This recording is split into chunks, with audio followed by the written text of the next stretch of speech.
Another provision in the gun control package signed into law this evening is in response to an event that hit much closer to home.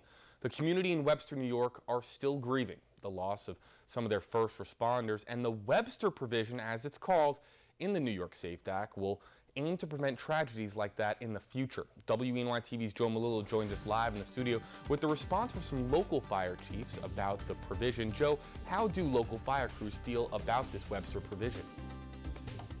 JB, some have mixed feelings about the new law, but in general, they're very happy with the Webster provision. Being the chief, my #1 priority is to keep my men and women safe. Being a volunteer firefighter is a dangerous job. It comes with the territory. But firefighters shouldn't fear their life while battling a blaze. The Safe New York Act includes the Webster provision, which says that anyone who murders a first responder will be given a life sentence without parole. It's definitely a step in the right direction.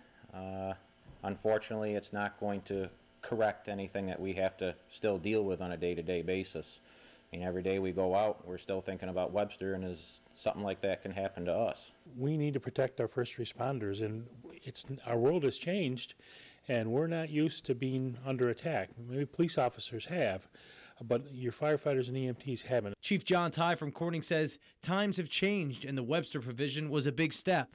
The Webster community still grieves for their loss, and Chief Tye says that loss is felt throughout the fire community. We feel it everywhere. We feel it all over the not just the southern tier, but all over the country, all the firefighters. It was the topic of discussion today in meetings I was in with the fire chiefs around the state. So it's been on our minds ever since it occurred.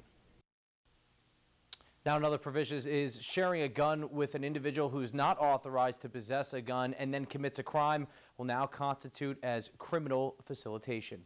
Live in the studio, Joe Malillo, WENY TV News.